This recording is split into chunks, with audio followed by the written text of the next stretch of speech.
Welcome back, everyone, to the good, the bad, and the techie. I'm your host, Howard Holton. This week, John is otherwise occupied or on vacation, but that's all right. We're going to make it up by being twice as dynamic. Both me Yes. and my guest here, my friend Ryan Litwin. Ryan, why don't you go ahead and introduce yourself? Well, thank you, Howard. Thank you for having me on. Ryan Litwin, 30 years in the tech industry and everything from networking to software, from Oracle to Dell to smaller companies like NetAlly Services, and somebody who wants to get out there and make a change and see if we can't corral some of this technology and make it useful and interesting again, like it was when I had a Commodore and an Atari ST.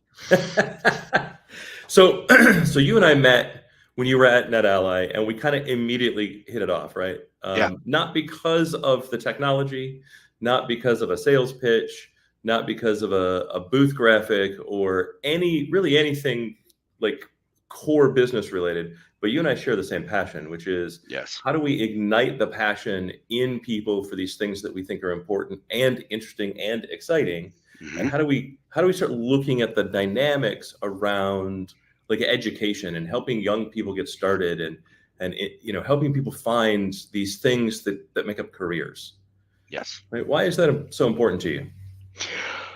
Well, I look at when I grew up, you had the great opportunity to just grab things, screw around, and learn by making mistakes. And we live in a world now where you're sort of supposed to not make mistakes. And I think that's a problem. You think back, I mentioned just before, your old Commodores, your TI-99s, whatever. You'd grab it, you'd grab a manual. You had no internet, you had nothing. You talked to a buddy at school, and you really put yourself in. And it's similar to doing math with a pencil versus a calculator. You got ingrained into it and understanding the purposes. And so, what I think today is missing is you get handed a supercomputer when you're 8 years old in your cell phone, and you never learn the concept of what is compute, what is storage, what is networking, what is security.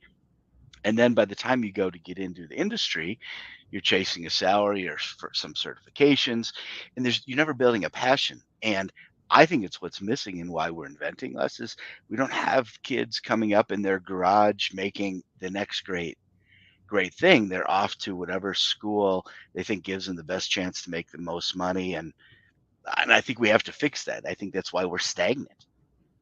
Yeah, I think it's a really good and really interesting perspective, right? We're the generation that built the internet, Hmm. right? But we Yeah. didn't build the internet with a plan to build the internet. Otherwise, it wouldn't have turned out the way that it did. No. Right? It would look if the plan was to build the internet, the thing would look significantly different than it does today, Oh, right? yeah. But we just tinkered. We just tinkered and connected things and kind of embarked on that art of discovery, right? We all wanted to be Matthew Broderick in the basement playing war games, Yes. right? And some of us did, not generally with Yeah. federal Pentagon equipment, but that's like we connected to other systems. Hmm. We war dialed, we had fun, we investigated, we discovered, and we allowed the path to create itself kind of right in front of us, Yeah, right? There absolutely. was no predetermined, like if you went to school, if you went to college at that time for computers, what you got was not at all something that you would need in 5 years. Oh, Right? Like yeah. that path of discovery ended up turning the industry very much on its head, right? All of a sudden, mainframe, these big centralized systems started to go away, and the power of the client server became really, really critical, right? The Hmm. peer of the IBM kind of x86 Hmm. value started to show itself, but that all came about from kids in garages, kids in basements, kids in their bedrooms, messing with dad's computer, just kind of the art of discovery and allowing for that choose your own adventure path to be created. Oh, absolutely. CW today you think of as CW, but remember when it used to be that huge catalog and you just order parts, you'd assemble them, you'd load up X-Wing, and then crud, how do I get the boot under 640 KB? And you'd tinker around. Like it was just an adventurous time that opened up your mind to learning.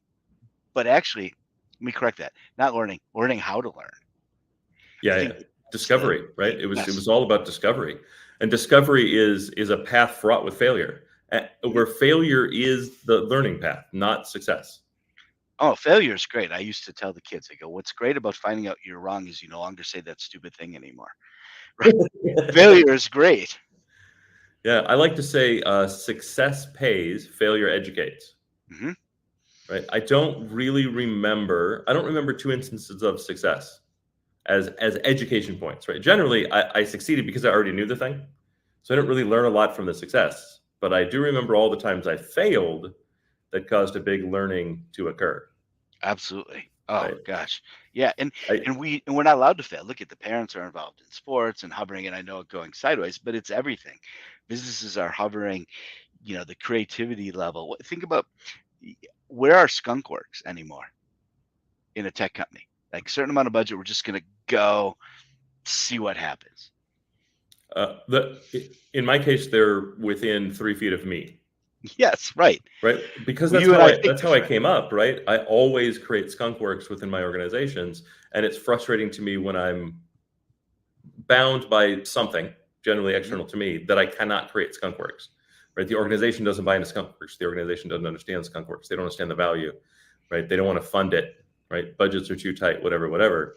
Like for me, that's a good sign I need to leave the organization. But Mhm. the reality is we have to get back to that.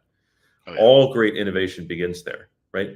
Companies that did RPA didn't start with a plan Mhm. that went, hey, we need a thing that does this. Huh, I wonder if that thing exists. Oh, look, that thing exists. Okay, cool. Let's go talk to them. And then, oh, cool, let's go do that thing. That's maybe how we do it now, but that's not how we started, right? No. We started by making that a skunks work project, and someone stumbled across it and went, okay, cool. I can use this tool plus this tool plus this tool to get something that does this kind of automation. And then somebody went, ooh, that's a really good idea. I'm gonna go start a company that does that. Right. Yeah. Right? I mean, that's the history of America's innovation. You know what's funny? The hottest technology today is AI, right? That's the piece. And the hottest company in AI is NVIDIA, right? Forget about all the things. In NVIDIA, Maybe.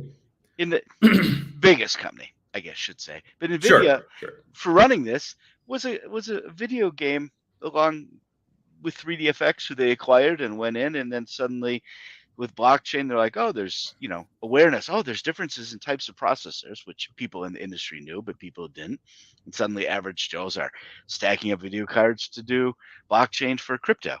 And then they're like, hey, this is good for learning. And nobody sat down at NVIDIA in the 90s and said, we should make a chipset that will work for these things that we don't even know exist.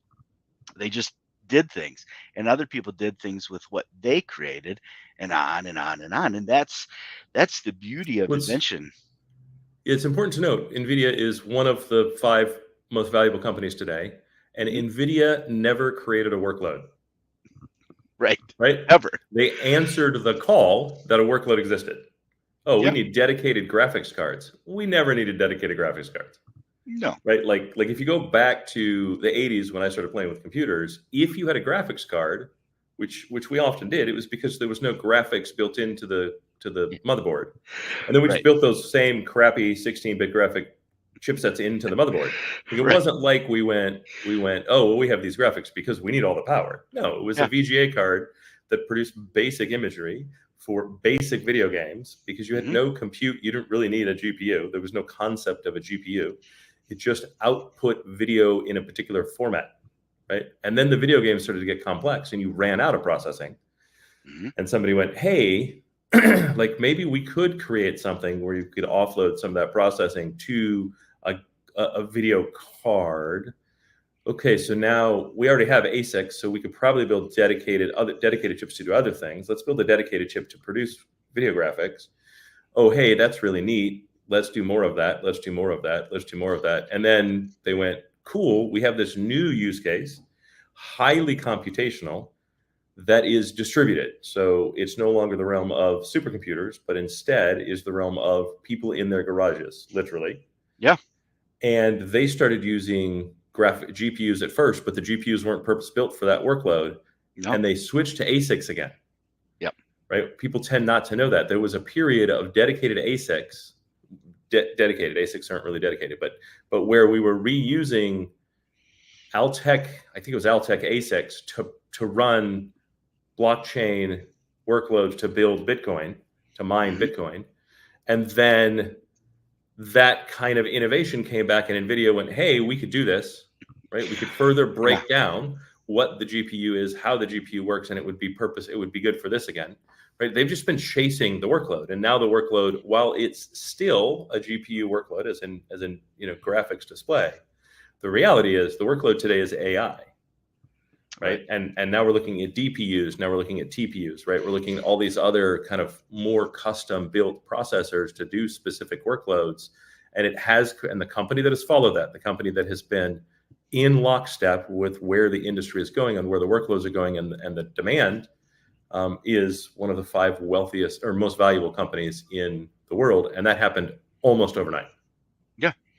And kind of accidentally, right? As you said, none of these things were ever done that way. They adapted after it was done, but by being adaptive, right? I mean, think about it. You have other chip companies that could have just decided to go down that path, and they didn't. And so, did that happen? I question, did that happen because you didn't have somebody sitting there just tinkering and saying what if and what if? And I think the answer is absolutely, right? I mean, Oh, Xerox, no, it was absolutely skunkworks. There's no choice Yeah. about it, right? NVIDIA has to have the greatest skunkworks of just about any company to be able to get to where they are, how they are, and what they do, right? Yeah. Because it's got to be like, hey, boss, you know those GPUs that are like a generation old that I've been playing with? I'm mining crypto like a mofo. Yes. These guys were right? And then, hey, like this stuff is good for AI, but we can make it better. And this is how, because I have the schematics, because I have the knowledge, this is how we make that better. This is how we improve that, right? That constant iteration definitely comes from not just understanding the thing that you do, but understanding how it's being used and being able to combine those two things, right? Well, I think about the opening of this education. How do you teach that? The answer is you can't teach it by filling out high-end networking 601 and I wish I knew AI 502. You've got to teach early on in their life the concept of curiosity, discovery, the reward of failure, the reward of like, oh, what comes out of it? I mean, failure is, look, find me an interesting movie about something that was created and show me that it doesn't have the first third of the movie. The first act is not complete failures. Of course. Well, it has to be, right? Every story follows the same 3-act arc, which is failure, which is loss, which is retreat, which is then coming back to overcome, right? Learning from that, changing your tactic, and then overcoming it to find success in the third act. And yet we don't, right? I posted to LinkedIn the other day and I told my team, I actually got in trouble with my team because I told them, I pay you to fail. Yeah. Right? Great. Everybody gets paid to succeed, but I pay you to fail. I want you to fail. If you're not failing, you're not trying. Right. Right. So let's try. So I posted to LinkedIn, when was the last time you failed? Yeah, I saw that. Right? Like without failure, we don't have any of the great leaps forward. Correct. Right? And the most innovative companies in the world failed. Apple failed hundreds of, look at their failed prototypes, their failed designs, the things they did that failed. They didn't release everything. They released the ones where they found success. Oh yeah. Right. Some very interesting ones in there. And a company that most people forget, I actually still have the U.S. News World Report that says Death of a Legend, where it basically, they're putting dirt on Apple, and then Jobs comes in and it's a whole, rebirth of going, gosh, you know what? His failures were actually a good idea. Newton wasn't a failure. It was a failure for Apple, but it was ahead of its time, and on and on and on. And I had a Newton. It was a failure. It was not a good piece of tech.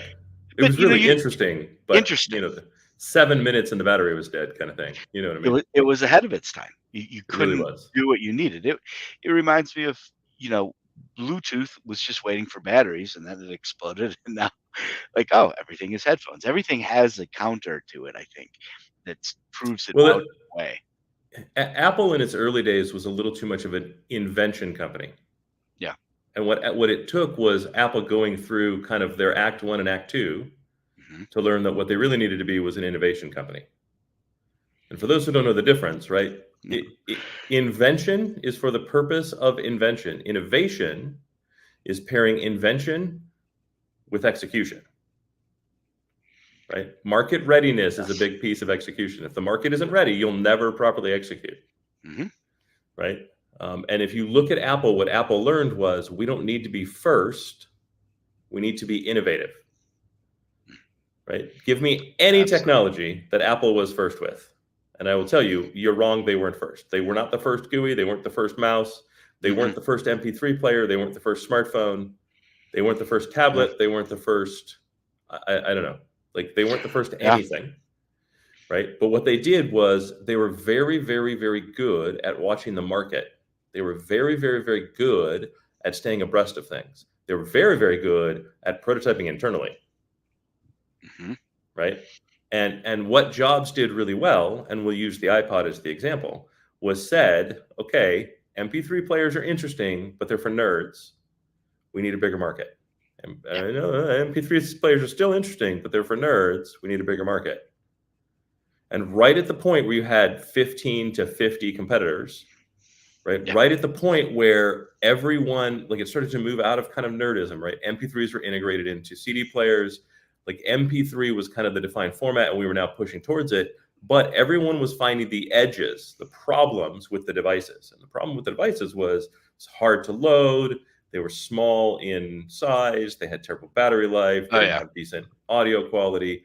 And the interface between the machine and the player was fundamentally broken. And he And went, the aha. legality cloud. Well, the legality thing wasn't even the biggest issue right then, right? No. Like Napster had been settled by that point, right? And so now Yeah. you had like the kind of the rebirth of Napster was starting to show up, and Jobs Mhm. was really smart and went, now is the time, right? Because now I don't have to tell you why an MP3 player is great. You've already seen kind of Right. the value of that, but now I can show you how it's supposed to be used. Now I can show you what that experience is supposed to be like. Now I can show you what it's like to simplify this thing that everybody's been struggling with and create this pairing of your computer with the MP3 player, right? And then the innovation came from this is a new way to buy music, right? If you remember, Yeah. they sold music the same as everybody else did. They sold it by the album, Oh yeah. right? And then they added buy a song because people said, I just want to buy one song off that album. The rest of the album sucks. I just want my one song.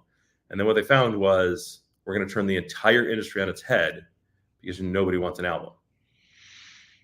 And everything today based on streaming, based on songs being under 3 minutes to get your streams through, to get your payment, everything came out of that decision. This is all part of that. It's why an MP3 player isn't its own thing anymore. It's one of the features of a feature smartphone. Right. The phone is just a feature of the smartphone. Yeah. Well, what's interesting is the MP3 player is it's now called the DAP, the digital audio player, right? Or the portable audio player, right? There's a couple different sections, like headings for it, have now had a resurgence.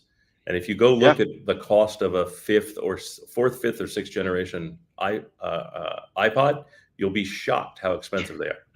Always happens, right? You and I know that from some of our other geeky hobbies is people also want to go find one of the early iterations of something to be like, wait, oh, now I see how this happened. And in a lot of ways, we haven't improved on that, right? Form factors and everything like that. But an iPod was just a great one-hand device, arguably better than anything you can do on your phone now. It just was quick and it was intuitive and changed, I think, technology from niche to kids to everybody can have it. It was easy to teach parents and grandparents, and that's laid the way for interactions, things like the Wii, changing how do people grasp technology, how do they bring it back in, that led to tablets and on and on and on. So yeah, I mean, your point of innovation is the key, and I think it's what's missing that I mentioned before with networking and security. It should be like a trade, right? And it should be something that's done in school. You take, back in my day, you took home ec and shop and all that. You should be showing kids, here's some things. Now show me, right? The modern version of the macaroni picture in art, right? Sure. What did you come up with? It doesn't matter if it's repetitive. Tell me what you did and why you did it. And they should all be failures that teach a lesson, but they've got the bug now. They've got the itch. and they want to get out there, and they know a self-worth to come out and not have to come and beg for a job, which if enough of that happens, you're going to get companies come back and value people who have this background rather than a degree from so-and-so, and say, hey, yeah, because somebody's going to start the skunk works up again. It's going to happen. And Well, we there are need to. small ones, but a big one. Yeah, I mean, I think there's two possible shifts that could be takeaways here. Three. Let's say there's three shifts. The first shift is if you're an IT leader, if you're a technology executive, and you don't currently have skunkworks, what are you doing? Invest Right. in skunkworks, right? If you've got $100 million budget, invest $1 million, right? Invest in two Yeah. people and whatever you would consider a lab, right? Yep. And task them with what did Google Next say? What did Microsoft Ignite say? What did AWS Invent say? What did RSA say? What did Black Hat say? Like, just take those 5 conferences, right? They're relatively decently paced out, right? You'd have some innovation, right? I'd probably add KubeCon, right? You'd have some innovation that came out a little bit more than once a month, or a little bit less than once every other month, right? That would allow you to kind of gauge temperature, gauge traction, gauge kind of where companies are going, right? Swoop into Gartner IT Symposium to see kind of what Gartner's telling all the IT executives, right? And build a skunkworks program that's designed to stay a little bit ahead and focus on where can my organization leap forward.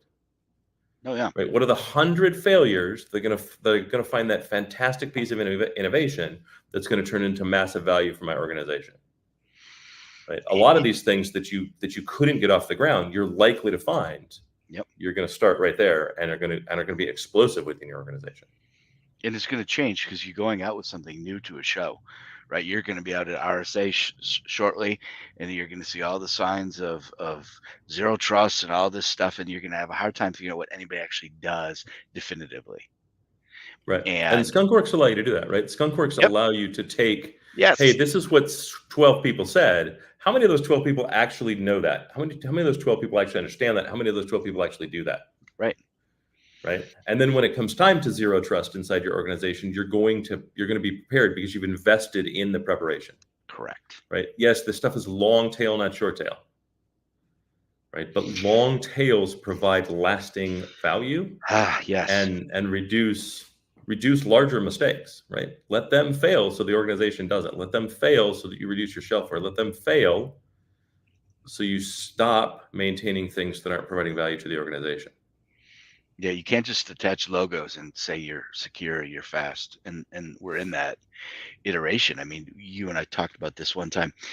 Most break-ins are still through the front door being left open, right? We talk about this advanced stuff. It's like, okay, they just went through the door. You had laid out money in the front door and left it open, and then you spend all your money over here, and then you were surprised. Right. That was one of the biggest things I think in my career, is being in the inside of things and seeing the truths of the gaps. We assume big companies have big technology and everybody implementing it correctly, and it's all great. Okay. Not really the reality. No. Right. And no investment in that, right? It's the minimal. What's the minimum I can do? I mean, we see it in security. This is where I think we need to get an education. Is you have a poor network administrator who gets thrown a CISO type label on him. He's never done anything else, but hey, you're liable now, so congratulations. Yeah. How do you get that educated early that they're not separate? How can you have a network? This is the hardest thing for me. How can you have a network and not have security? Well, how can you have a network and think it's separate from security is the one that I'm boggled by now, right? Most companies have security today, right? But those teams are still separate. Those teams are still run separate, and those teams are somewhat combative in many cases. Some meetings I was in at customers, I mean, the spitefulness. It reminds me of IT when you had the guys doing COBOL and CICS and development out in a workshop, and the rest of the company's like, I don't know what you do, and they're like, well, you can't do it without us. And it was just, Right. Right. It's horribly contentious. And that contention exists because people don't understand their place in the world. Right. They don't understand the value they provide, and they don't understand how critical they are to the organization. And again, that's a failure of leadership. Right? Absolutely. And so we as leaders need to make sure that everyone understands their value, everyone understands their purpose, and everyone is united working towards a common goal. right? So let's talk about the second thing that I think Yeah. companies can do today, which is encourage risk, encourage failure, Yep. right? In doing so, you get control over the depth and complexity and blast radius of that risk, which means you can control it. So many times I see, oh, we're not allowed to fail. And then when failure happens, the failure is massive. Yes. Rather than embracing the potential of learning, rather than embracing the potential of fail fast, and iterate, we have companies that hide failure until they're too big, and then it explodes in your face. We see it in every company, every headline. You can find 1 or 2 or 10 every week. Yeah, constantly. So embrace the failure. Talk to your people about what it means to fail, what it's like to fail, and how to fail, but how to fail in small ways that aren't massively impactful. How to fail and how to take the lesson from that failure and iterate and improve. Mm-hmm. Right? Every time we had a failure, we failed to learn from it. Right? Every time we had a failure, we failed to improve from it. Right? And again, then things stack and stack and stack until the failure is so large, it's impossible to hide, it's impossible to reduce the damage, and the damage tends to be large. I think it's a competitive advantage to be open about your failures. As a customer, I would love, think about a restaurant that ends up having an outbreak of something, right? You see this food poisoning, everybody freaks out, they go out of business. But if they came out and said, hey, we switched suppliers, we did this, we lost these checks and balances, this got through, here's what we learned, here's what we're doing. In my head, I'm thinking, this will be the cleanest restaurant in town now. They saw what happened, they controlled it, they owned it. I see the process. The fact that they owned it means I can trust them. Yes. Right. The tech companies can do that. They should do that.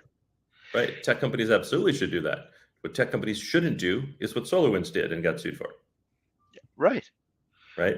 And everyone follows that path, right? You kind of, I didn't know. How could I know? How could I know? How could I have known? That's the famous piece. Nobody could have known. Well, and that's always a cop out. The reality is I didn't know. Yeah. Right. And looking back on it, I could have done X, Y, and Z. I was doing A, B, and C, and we were doing pretty good. And we took advice from the people that we could take advice from. And I feel like we were doing the best we could with what we had. Great. But it wasn't good enough in this case because of X, Y, and Z. And now we've added M, N, and O to try to avoid this in the future. The unknown unknowns are always going to get us. Yeah. Right? Yeah. We have to be better at dealing with them, but the only way to deal with them is to admit the mistake and re-engage. Yeah, right? And think about how you're going to have fallout from whatever happens, right? And you think about it. I remember when Target had the big leak, and then I got a free Experian credit or some sort of thing, and people are like, "Oh, that's nice." And I thought, no, they're kind of saying this might happen again. So just now you have something to protect, and so we'll see what we can do. That didn't make me feel necessarily great that I could trust any of that. And of course, we've seen that basic story over and over again. Constantly, right? AT&T just had a huge breach. Yeah, it's constantly. I assume all my data is somewhere. I just am not interesting enough to have it cause me any real concern. Right. You get that piece that goes, hey, your email's on the dark web. Well, I hope so. I hope in all the collections of my email, which is not private, somebody has thrown it into that pool. But it's unfortunate, right? And I just kind of go, okay, cool, a new dark web alert. I don't know what to do about it. There's anything I can really do about it. Like, it's already been shown that the credit agencies themselves are insecure. We never should have used a social security number for this purpose. We were warned about it 50 plus years ago to not use social security number for this purpose. It's not supposed to be a national identifier. It's supposed to be a registration tool for the federal government, right? And we've already seen a credit bureau be thoroughly hacked, and no change has happened since. Yeah. Right. And so at some point you just kind of go, well, okay, I guess this is the world that I live in. I guess this is the thing I have to deal with. And you just kind of embrace the suck, to use a military phrase. And I think that your statement, we don't know what to do. I think societally we don't know what to do because we haven't really set up any true punishment. I don't know if that's right. There's no ramifications for not being secure. There's no ramifications for not following protocols of where you get your technology, what you use. There's some agreement, but at the end of the day, I've read articles where companies just budget for the sort of failure. Oh, well, we got $2 billion in our screw up fund over here and not any peace. And I think it's because we don't know. Some individuals know we have ideas, but we don't know a society that we really want to go spend money and enforce these regulations and reduce the chance of having these threats. We don't. We need to, as companies, we need to invest in being responsible custodians of our customers' data. Absolutely. And we need legislators to penalize us to the high moon when we're not. Yes. Carrot and stick. Right? We have right. sticks on paper, but there's nothing that happens. I think you had either linked to or mentioned in LinkedIn the amount of devices that are technically illegal that are utilized in the United States constantly. But by what is it? Utility companies, right? Yeah. Like companies that are specifically barred from using those devices are like, the penalty is not greater than the cost of not using the device. So I'm just going to use the device and good luck. Like, the government at this point is the little guy. You can't penalize all of us, right? And when you do, the penalties are small. So I'm just going to do what I'm going to do. And what do we say is our biggest risk area, right? We also talk about the grid and all the utilities, critical infrastructure, and we know it. We know that's the problem. We exacerbate the problem knowingly, and don't have the power to do anything to put teeth into it to take it. That's a frustrating part in general. And of course, if they're not going to do it, and then you're a business, well, you might be a little lax. And if you're here, you might be a little lax. And who's checking? Which goes back to, I think, in a way, is we need to care as custodians of our customers. I mean, I would go back to that, and this is where you and I probably separate ourselves from people in a way that shouldn't be a separation, but we should care for our customers. And we should communicate that way, right? We should communicate that look, we're being poor custodians of our customers' data. It's going to cause us reputation. It's going to damage us as a company, and it's going to provide a competitive advantage to every one of our competitors that's not us. Mm-hmm. Right? Because it's going to give them a talking point for the next 12 months, 18 months, 24 months, 36 months, as long as anyone can remember that we failed to do this. So we need to invest in the right way to ensure that doesn't happen. That doesn't mean we be fear mongers. No. Right? That doesn't mean we become Chicken Little. Right? But it does mean that we start using language that non-technologists can understand. Well, I'll tell you, here's an easy one off the top of my head. You just sparked it. You do that to me is if you have, and you maybe come up with a 3-strike program, you no longer can monetize your customers' data. That's removed as a right. Oh, I'd be much more specific. The first offense, you owe penalties equal to 2x your growth this year. There you go. So you undo all the shareholder value you created by making poor decisions this year. The second offense is 3 years, and the third offense is 5 years. Yep, which would be enough right. to. And if 5 years doesn't put you in receivership, right? Then I don't know what would. Because if you're Facebook and you have chasing, but we're chasing shareholder growth, right? We're chasing that particular growth. So if our company's net worth grew by $100 million and the first time the penalty is $200 million. Yep. Right. If we're NVIDIA and we grew by $500 billion and the penalty then is $1 trillion, right? All of a sudden it starts to become a real thing to pay attention to the damage we're doing through poor controls. Right. And it's not a blanket thing, right? Reasonability still applies. What is reasonable for you to do in this case? Did you take all reasonable steps is still the answer. Right. Yeah. And what are reasonable steps? There's another thing going back to education on this. We talk about the front door. When you go into most people or companies or anything, would they even be able to tell you what reasonable steps are?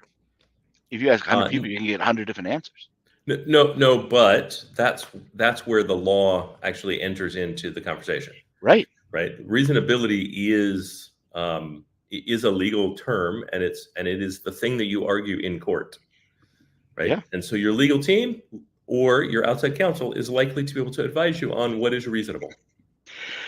I will say, privacy attorneys, just like anything else, are not all of equal value and equal grade, right? So if you're looking for a privacy attorney, don't pick the cheapest one, and don't pick the one that's under AAA law first in the phone book. Not that anybody Right. uses a phone book anymore, right? It is worth doing some research and finding an attorney that really understands how privacy works and what the penalties are and what you can do, what you should do, and what is a bridge too far. Absolutely. Well, and what does that tie into? We've had this conversation a little bit in the past too, as insurance companies, are going to force some of this too. You take laws and insurance companies. Maybe. It just depends how they get paid. But, your costs, I guess the point is, between all these things, if your cost to be bad at what you do is high enough, you'll get better at what you do, or you'll pay the price.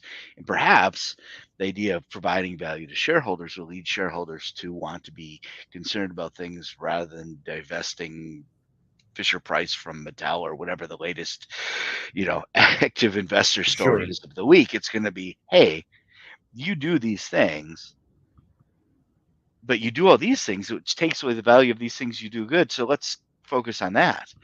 And that would be a seismic shift in just how we look at Wall Street's impact. If they actually are the ones who said, hey, you're costing us $1 trillion, NVIDIA.